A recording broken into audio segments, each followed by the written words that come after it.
So on my last BBC, I kind of shared my identity crisis that was occurring uh, due to my thought for probably most of my life, especially after I got to be a young adult, that my sense of self was really threaded through my body, that its agility, its mobility, its health, its strength really gave me a sense of worth, gave me a sense of value, and gave meaning and purpose to my life.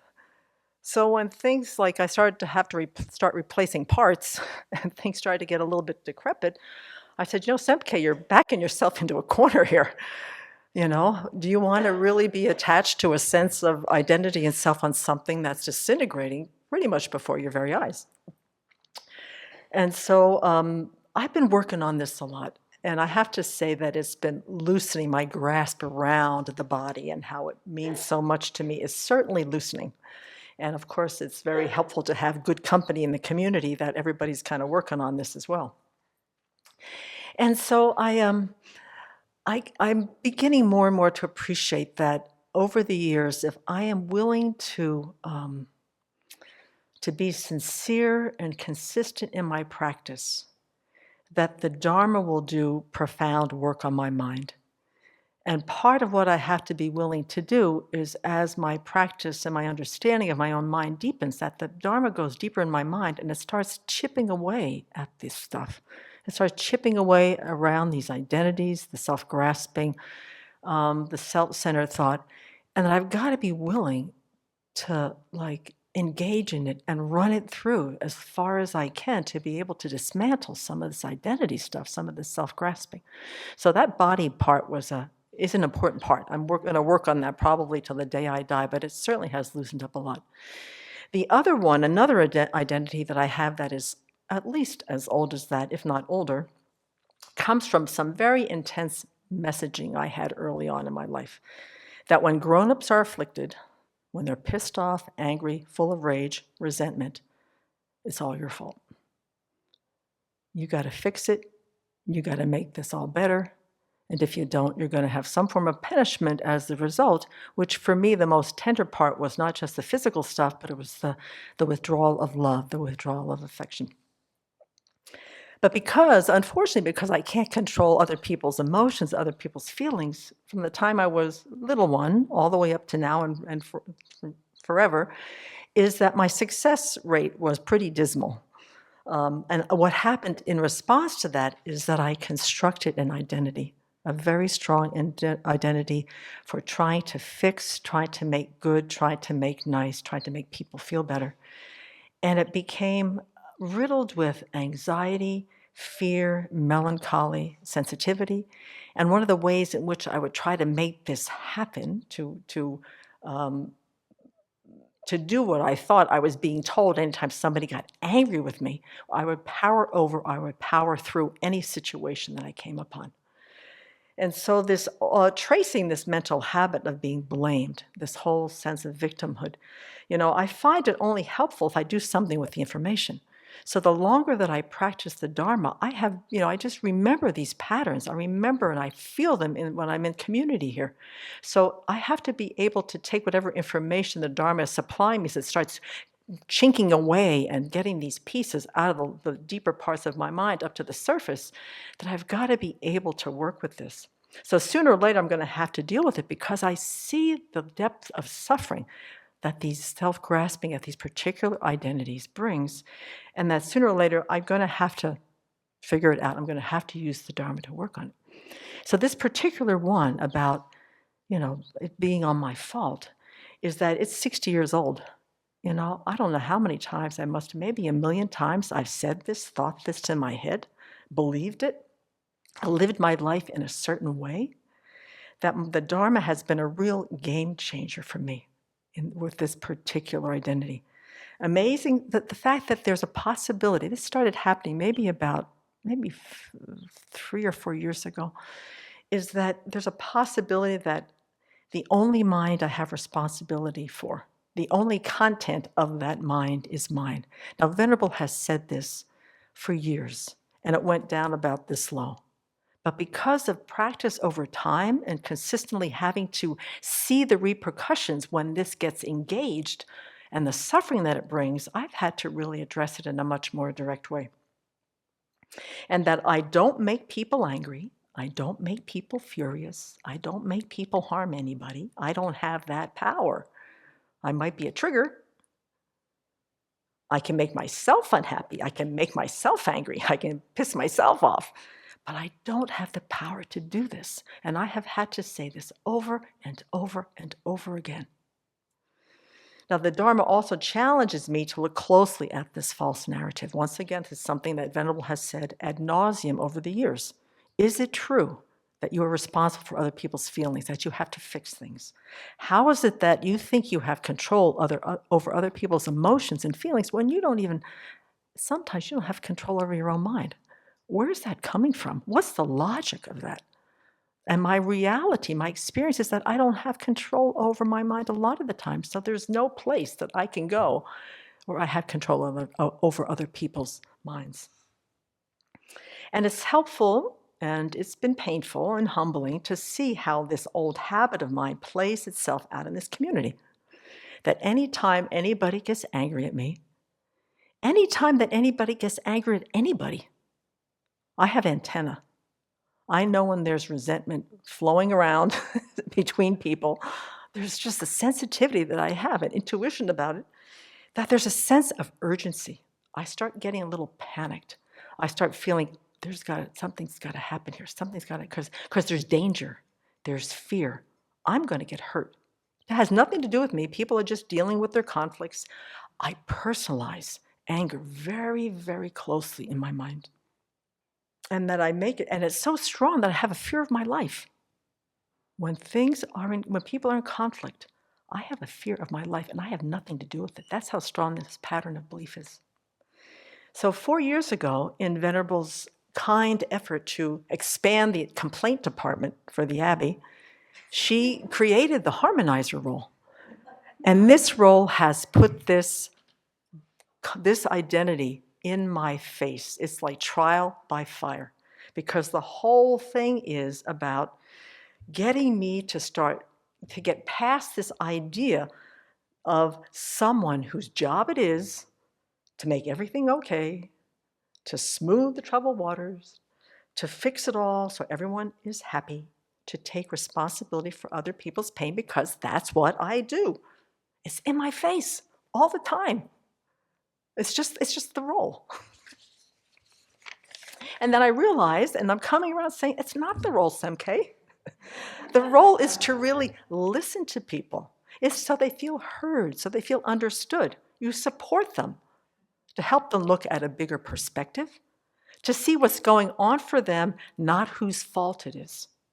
Your whole role is to create a safe space. And if you have been, and you have to be able to bear the pain and the mental upset of other people and not make it personal about you, that you have to figure it out for them in order to prove yourself that you deserve to be in this role. You deserve to be a senior in this community who supports people. You have to get through not personalizing other people's pain. You've been doing it for 60 so years. It's over. You've got to start working on this. Because what happens is my role is to hold steady, keep my heart open, not to judge, not override, and keep a focus on them.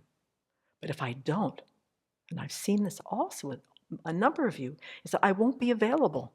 I'm not stable, I'm not clear-eyed, I'm not compassionate, so you can trust me. You can't trust me because I'm not there, because I'm in my fear, fix-it, power over mode. And then as a result, I serve nobody. And another symptom of this is I get extremely exhausted, mentally fatigued and exhausted. When I'm finding myself strategizing on how I can help any of you, this is a clue, strategizing. I take the entire meditation session, figuring that out.